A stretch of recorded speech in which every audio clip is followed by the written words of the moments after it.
Hello, everyone, and welcome to the podcast. Welcome to the work. The work is a way to identify and to question the thoughts that cause all the suffering in your life. My guest today is Kevin, and he has just lost his dog, and he is so heartbroken, so heartbroken. Oh, Kevin, I'm so glad you're all here to meet Kevin and his amazing open heart. Yeah, and I hope on the other side of this podcast, you come out understanding the cause of suffering and how to end it. And all together, let's do the work with Kevin.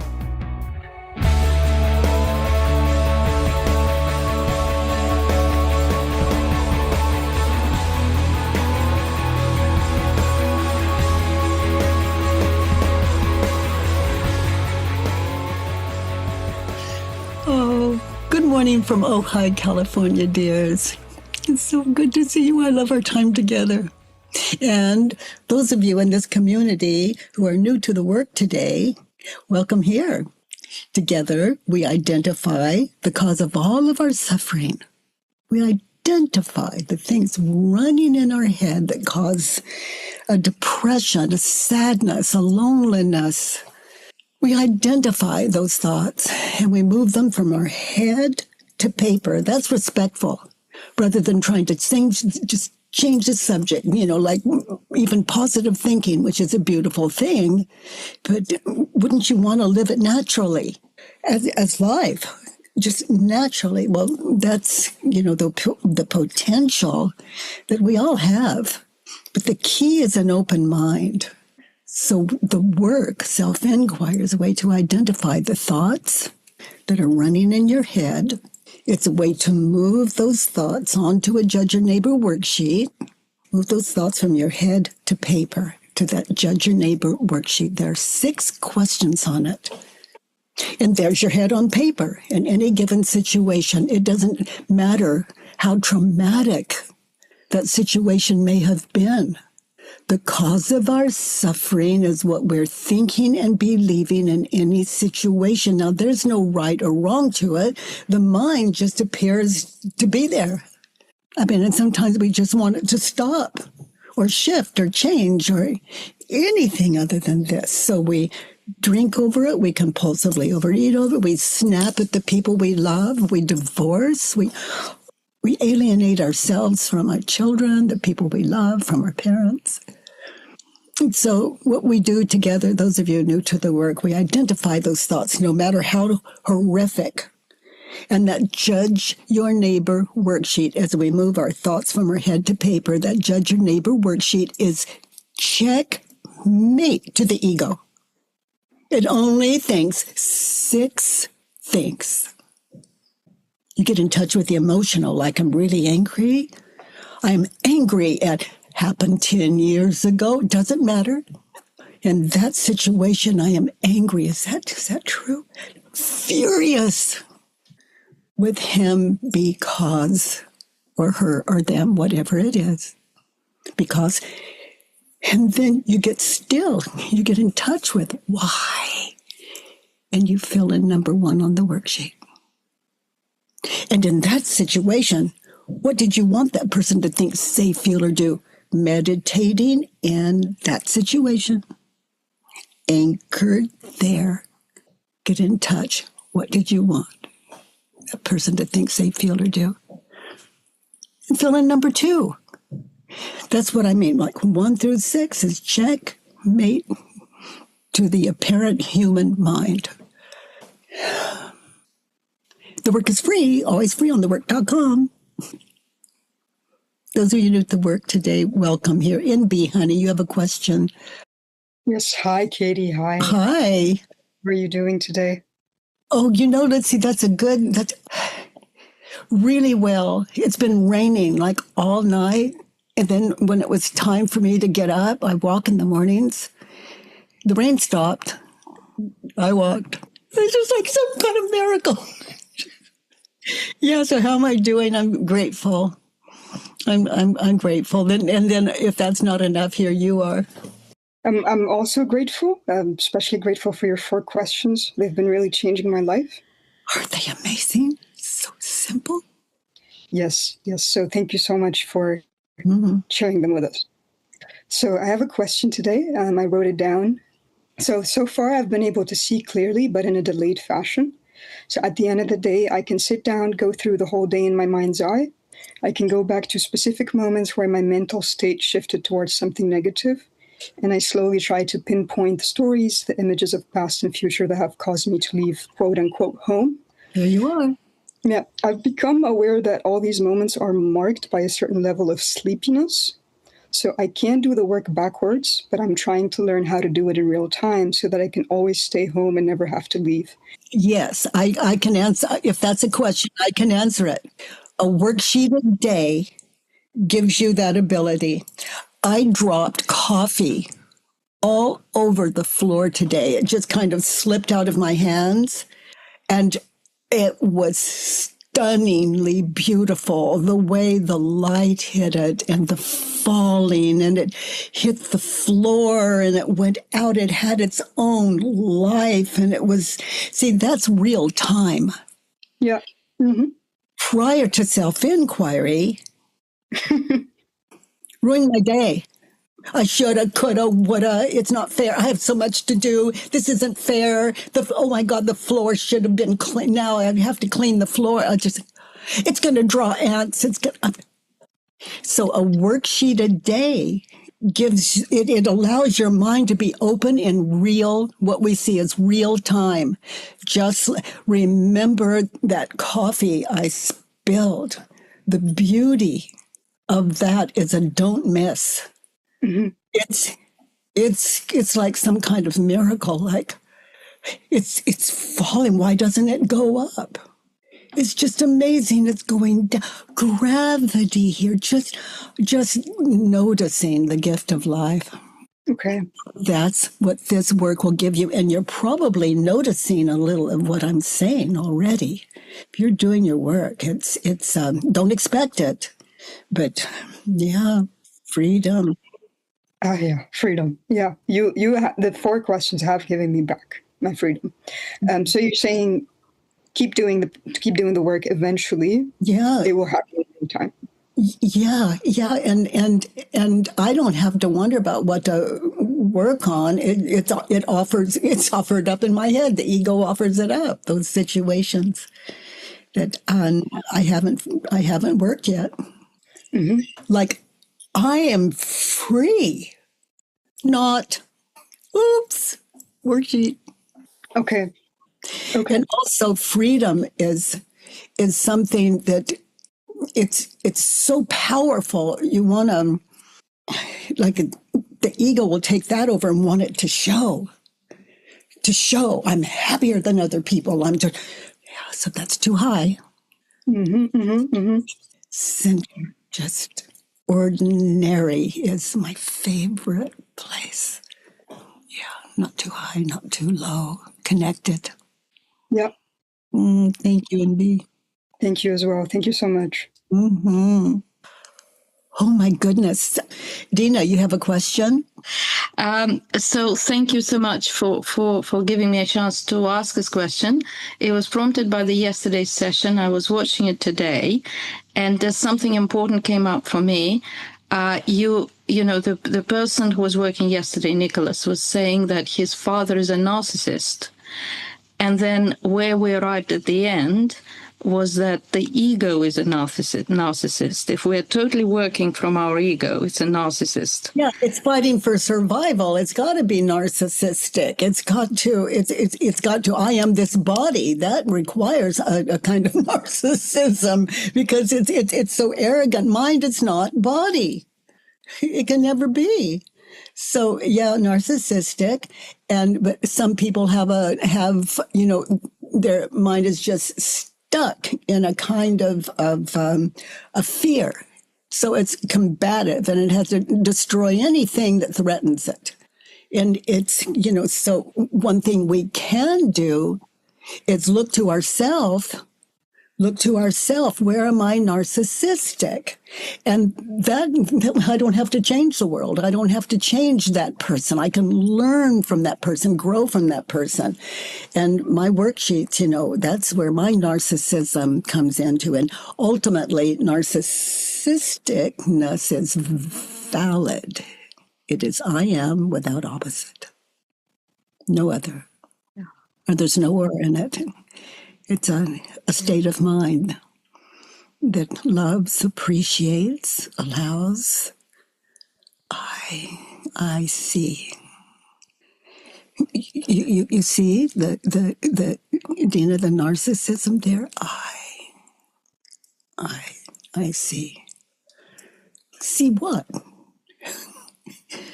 I know what I see. You know what works for me is freedom. Just to understand the cause of my suffering and how to end it, because I am not kind otherwise. That hurts me. It hurts the people around me. I walk around as a defense mechanism. The ego always having to prove itself. From there, today I was landing in something like, my thoughts are never right. That's what I started looking because I realized I'm actually quite addicted to being right. So okay. How can I wean myself off being right? And then just notice a question mark at the end of that thought. It's like, I'm right. Now feel this. I'm right. See the difference? One is an inquiring mind. The other is, I know I'm right. But I'm also fascinated by anyone that has another idea. So I don't have to prove I'm right. I'm into loving the human race, loving what is. Dina, what I think about you is who you are in my life. And it doesn't matter how many people are on this call, who you are as they imagine you to be. So how many is who you are to him, her, them. So how many Dinas are there?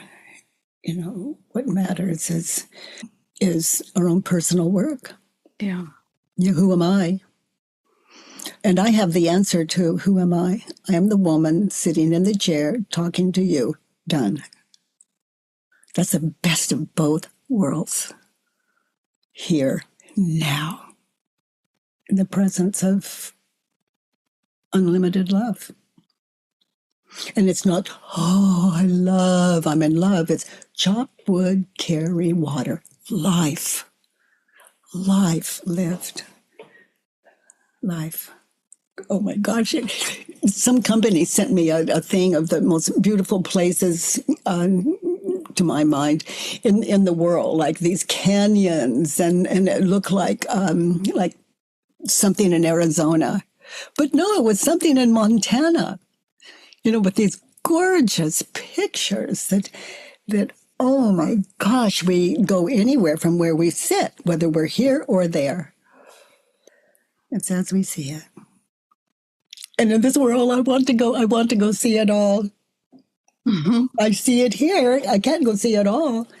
So it's win-win, whether I come or whether I go.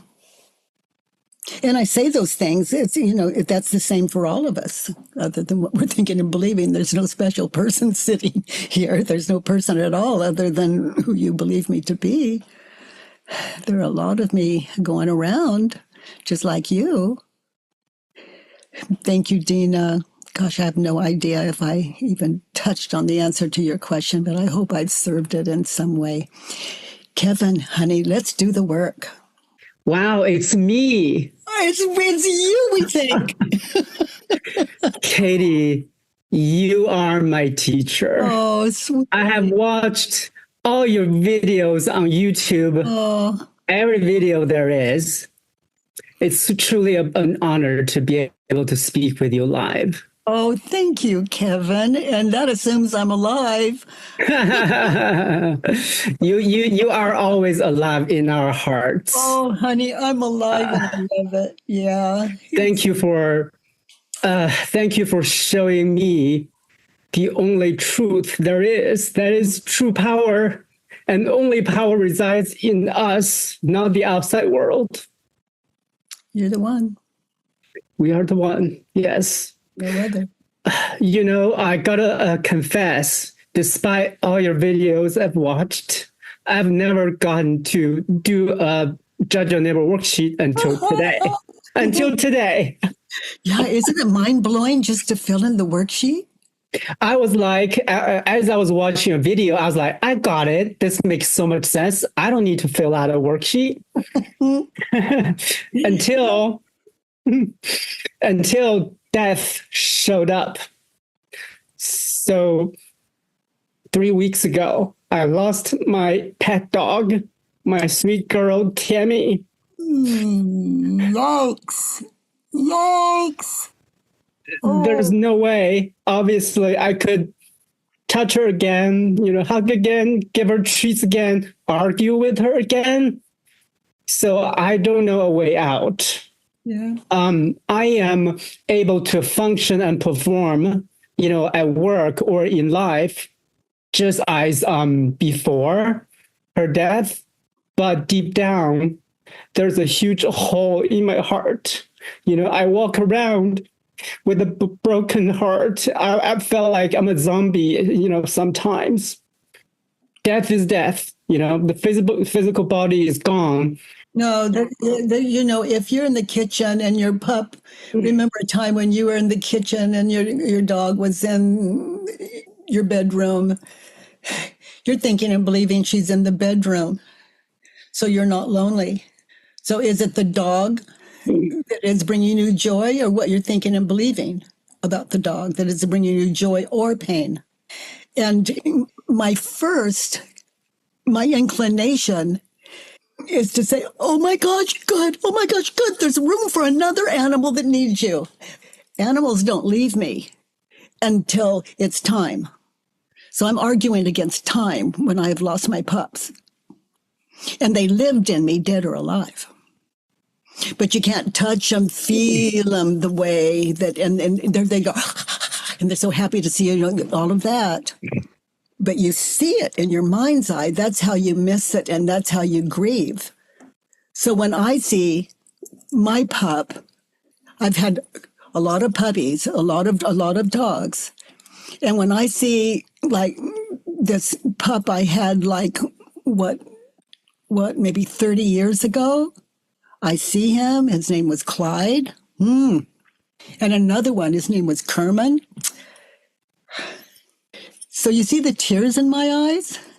That is not loss. That is love. I feel that too. That is love. Anything less than that is war. Yeah, I feel that too. In the meantime, I feel the love. I feel the love, but in the meantime, I also feel the physical pain. Yeah, love kills. Let's look at number one. Yep. Oh, my first inclination always is to go to the pound, find a pound pup, needs a home, bring him home. That's not the other pup. That's this one. Whole different personality. Oh my gosh! Someone brought me this pup, and Stephen wasn't up for it. It's this husky, and my daughter just took it home, and he's still my pup. I mean, that dog is a joy, and she takes care of my pup. She thinks it's hers. My sweet Tammy is also a husky. Oh my gosh, aren't they just the smartest? She brought him over the other day. He's running in the backyard, and he's so happy. He's running he's got a baby dead rabbit in his face, and he is just so proud. I mean, the guy's he's he's a killer, and just so happy, like he'd done this great deed. I'm going, oh my god, the bunny. Huskies are the best. My dog, in her life, she killed and ate a couple of bunnies in the wild. which I watched, Yeah, these are in the wild horrified, too. Yeah. horrified. And looking back, I was like, okay, now it's your karma. You're gone because you killed. Obviously, I'm just being sarcastic. Yeah. Okay, honey, number one, let's look at grief. Okay. Question number one.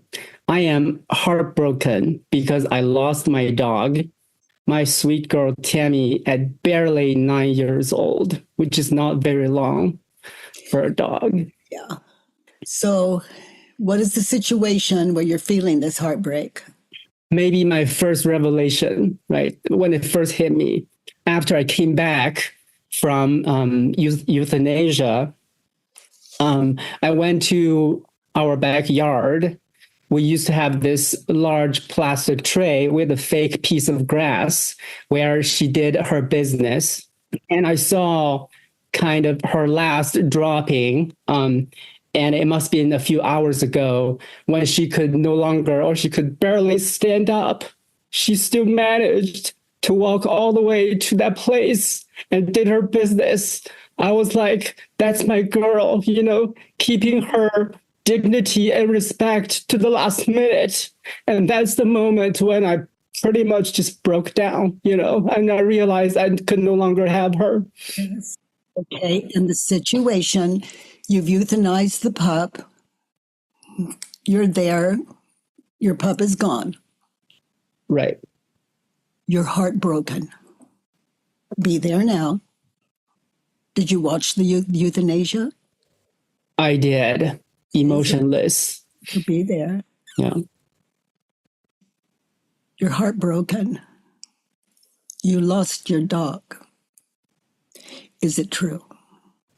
You lost your dog. Look at your dog. That spirit is gone. It's left. There is this form there that you see as your pup, but your pup is gone. There, we call it dead. There's your dog. You lost your dog. Be there now. Witness that. You lost your dog. Is it true? Yes. Notice how you react when you think the thought, I lost my dog. Notice what happened. And Kevin, notice those images of past and future in that situation when you're thinking the thought, I lost my dog. Continue to look at the dog, euthanized. Look at the images of past, future. When you sit in how you react, what happens when you think the thought. Get in touch with the images first of past and future. Get in touch with them because they were going on. Yeah. I looked back at the fun and joyful days where we were outdoors and she got to be wild and be herself. And now that she's dead, So you see those images of past and future. You see all those images. Now, we looked at the future. Now look specifically at the past. What do you see as you're standing there witnessing your beloved? Notice the images you were experiencing of the past. All of you understand how this is an exercise in stillness. Anchor there, and it takes courage. Notice the images of the future that were going on in your head. I'd be all alone, my world kind of collapsed without her. Yeah, but look, get specific. Like you wake up, she's not there. You go into the kitchen, she's not there. Those images of the future, the images of the past where she did jump on your bed and she's licking you, just all of that. So Kevin, you see those images, get in touch with the images that you saw then and tell me, what is the cause of your suffering? Your dog, the death of your dog, or what's running in your head of past and future? It's those past and future images. Okay, so that's ego. That's ego. That is not your dog. That is imagination. Now, who are you without the thought, I lost my dog? Drop those images, get present, and take her with you. In your mind's eye, she's going to be there. My dogs are, they live in me. And I'm so glad. I don't have to feed them. I don't have to chase them. I don't have to clean up their poop. There are great advantages. So just be there. Look at your dog. Notice, what is the cause of your suffering? The death of your dog? Or what you're thinking and believing, all of you? Oh boy, this can sound so disrespectful to death, so disrespectful to your relationship, so disrespectful no, it will bring you closer, not more distant, if you're really doing your work. I don't have one dog that has ever left me or can leave me, because I sit in what you have the courage to sit in now. Dogs don't die. They live in us. I had a dog that we had to put down, and before she did, we gave her favorite food. She could barely chew. She was so old. We gave her favorite food. We laughed, and one of our kids was calling her, and she couldn't walk. She was so old, she couldn't, and they were calling her, and she started crawling to them. That pain, that the old age, the inability to, and she was just amazing. It's really love in its purest form, unconditionally. We just call all of her friends, which were my children's friends, and all the family, and we were all standing around her when she got the shot that euthanized her. So to this day, she hasn't died in any of us. They had me to witness the gift of life and death. Same. People, dogs alive live in our heads. Dogs euthanized live in our heads. And it's not about, what I'm hearing from you is, oh, I'm so sad. The pup won't be here for me. How disrespectful is that? Not right or wrong. It's just, she has her life. She has her life. You don't own it. There's something beautiful going on that you can't stop. But the ego says, what about me? We're at war with life and death. Oh, honey, let's look at 2. I want Tammy back. I want my future with her back. Okay. She was old. She was sick. Get real. She was suffering. You want her back. Is it true? No. She did her physical body did the best that it can. The body kept compensating until the eventual and final collapse over the last 3 days. So you want her back? You want her back? That's not what love is. The last 14 months of her life, we've been dealing with her Lyme nephritis, which is a kidney disease caused by Lyme disease. I think she did the best that she could. She enjoyed the last. Yeah, enough. Enough. Not because I say so, but enough out of some rational mind of yours. Unselfish, rational, and yeah, it hurts.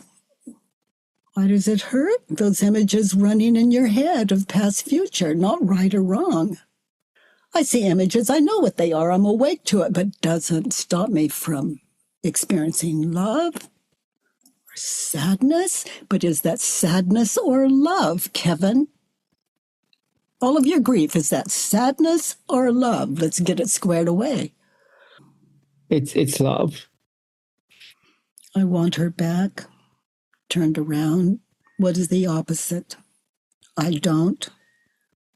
I don't want her back. Yeah. So give me an example of why not. You just did. So I guess despite the sadness, my stress levels have dramatically improved since her passing because I no longer had to swing with her conditions. There's an expression, he died for me. She died for you. That's what I'm hearing from you. Part of me do think that she basically let me go and gave me freedom. You want to hear my thought just now? Oh gosh, it's like, good dog. It's the way I talk to my dogs. Good dog. Good dog. Yeah. She didn't suffer really because it happened so fast, only over 3 days, you know. She was doing so well until the last 3 days. You want your future with her. You want that back. Is it true? That's crazy. Meaning she's gone. You know, every dog I've ever had, when they're with me, they still are as I believe them to be. My dogs live in me, dead or alive. Katie, how do you handle the physical part? You know, I cry. Love is a powerful emotion. I used to say a lot, love kills anything unlike it. It can be so big. As I experienced it, it's like it felt unbearable, and I just opened and allowed it to kill me. And somehow, here I am, it seems. Wow. That's powerful. Oh, no one has the power to leave me. Nothing has the power to leave me. Love is the power. And then all hate or anything opposite of that, what we're thinking and believing in those terms belongs on paper. Like, you lost your dog. That's not true. Alive, the dog lived in you. The dog dead lives in you. You know, if I pet a dog, Kevin, even the petting is either remembered in that moment or remembered. Whatever appears to be driving this body isn't. The body isn't. You know, Katie, I am in the AI industry, so mechanically, I totally get, you know. But I guess as Jesus said, the Bible said, the mind is willing, but the body is weak. I'm a weak man when it comes to my dog. Well, you're AI. You're pure AI. You can't prove your existence. I mean, you're programmed. Yeah. You are a program, and we're hacking it. Yes. We are the first AI before the machines came around. And we remain that as long as we think I am.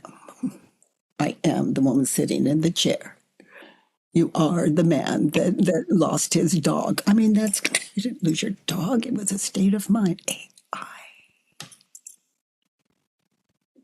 So when the physical pain comes, you let it through, you embrace it rather than resist. I open to it. It has a right to life. And then it becomes fascinating. Like I'm crying, I'm howling, and inside of me it's going, wonder how long that's going to last. And not in a cold way, a fascinated way. I am not running this AI. That is not I. You're observing. As a witness, and not even that, it's just how we talk here. It's just like backup for any kind of glitch that we may recognize. You want your future with her back. Is it true? No, because... No, you don't need to be caused. Just feel it. You want your future back with her. You know how crazy that is? You've got it. She's in your head, dead or alive. No, I never... Yes, I don't want my future with her back, like you said, because I will never lose her. I never lost her. Welcome home with your dog. She's always in my memory. Yeah. With the help with my iPhone videos. What that is, people talk about a gift from God. That's it. She can never die. She lives in you. Yeah. Dead or alive. That's how it is. You could be petting your dog when she was alive, apparently alive, like petting your dog, and other than what you're thinking and believing, you never really petted your dog. And all of you here, you don't believe anything I ever say. Just test it for yourself, or it holds no value. This is your life. And life is a gift. It doesn't matter if it's 100% imagined. It's a gift. You're here to hack it. To be in touch with original I. Not. Let's look at 3. Tammy shouldn't have died this young. Is it true? Boy, can you hear the arrogance? Tammy shouldn't have died this young. Why? Because I say so. I.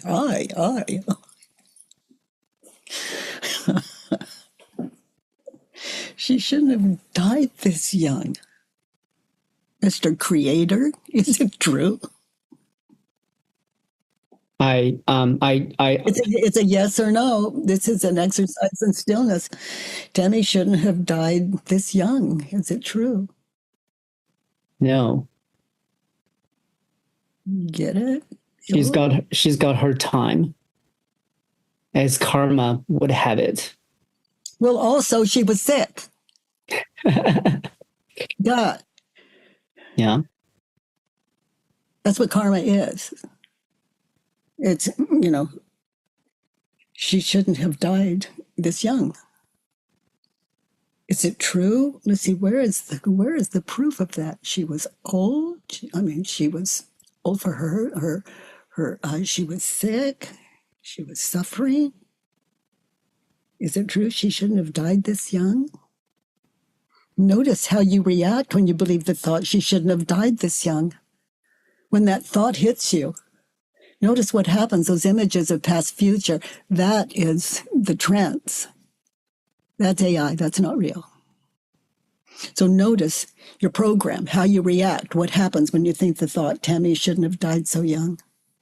This extra layer of sadness. Well, no, there's a reason for the sadness. You can't have sadness without the images in your head of past and future. And comparing how the average life of a dog is about 13 years. Tammy shouldn't have died so this young. And you see her in your mind's eye, that image, you have to, of the two of you together. And so what is the cause of your sadness when you're thinking the thought she shouldn't have died so young? Those images running in your head, and then you see an image of the future where she won't be there for you. And then you see the past where you were... So what is the cause of your suffering? My projection, the past images. Yeah. And notice the term my. So you see those images, stop that. You can't. They're not yours. It's a program. Wake up. Tammy shouldn't have died this young. Turned around. I shouldn't have died this young. It's like a death, losing your dog. Yeah. It's a huge personality shift. It's notice how it's affecting you. I walk around with a smiley face, but I feel like I walk around like a zombie. You know, it's like she took my heart with her. I would question that. She lived in you then, she lives in you now. No difference. Even touch, petting the pup, is either remembered or anticipated. You know, you're an AI guy, so I'm really coming at you hard, but you've got this. She took your heart with her, is it true? All of you doing this work, sitting in it, it's one syllable. It's either yes or no. This is meditation, dropping into, getting it squared away once and for all, what is real and what is not, what is the cause of suffering and how to end it. That's the gig. She took your heart with her. Is it true? No, actually, It's just yes or no, one syllable, and feel it. She took your heart with her. Is it true? No, just feel the no. And notice with your eyes closed in that situation where she's euthanized, that time and place, how you react, what happens when you think the thought she took my heart with her. Notice those images of past and future when you were thinking the thought she took my heart with her. We're looking at the cause of grief. Yeah. It's that thought, I think, that caused the hollowness that I felt. It's not true. That thought is an image. Yeah. And then what you're believing, the words and the image are the cause of your emotional. It's a trance. It's a program.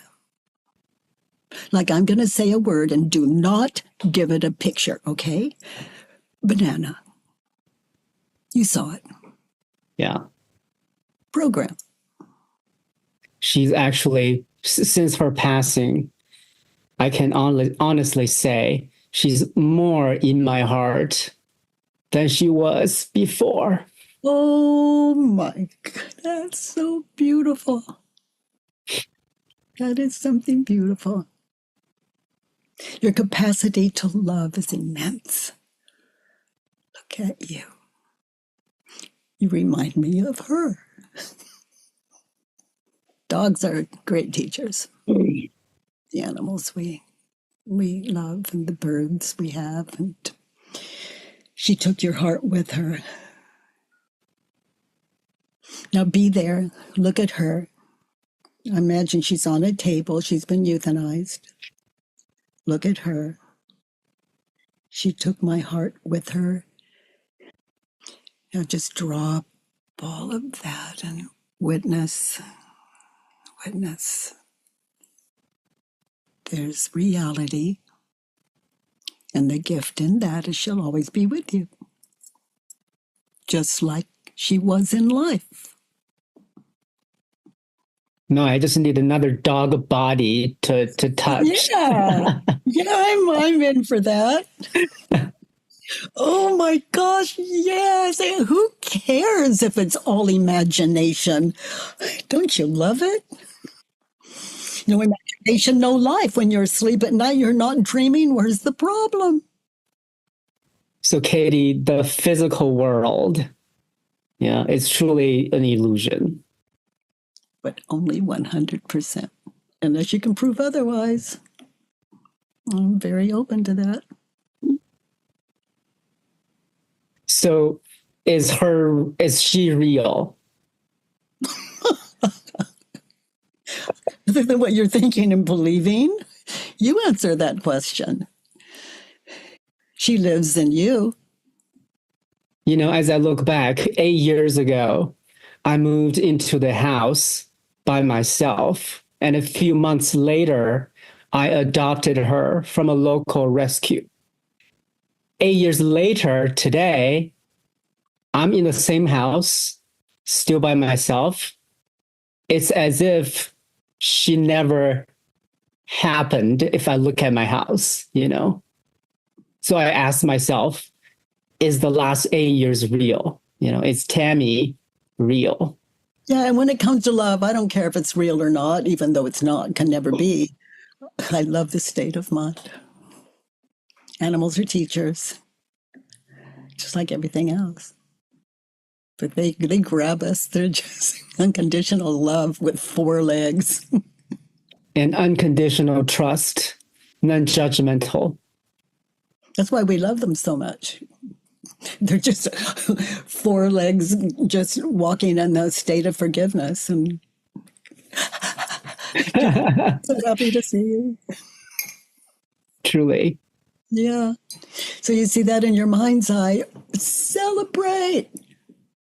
She took your heart with her, turned around. I took her heart with me. Yes, you have.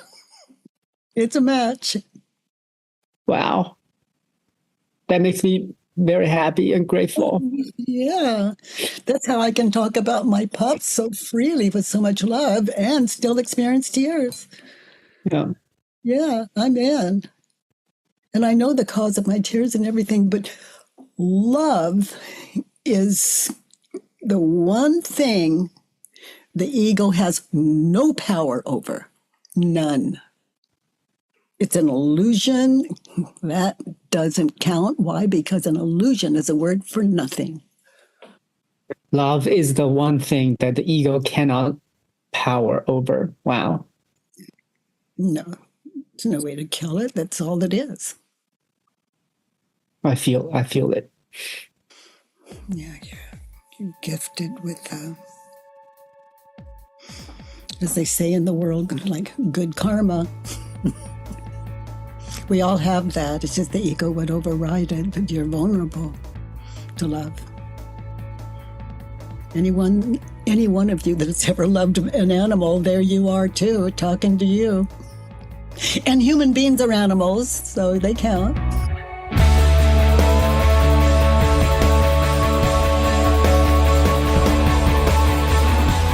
By the way, everyone, if you enjoyed this podcast, please give us a 5-star rating and review on iTunes.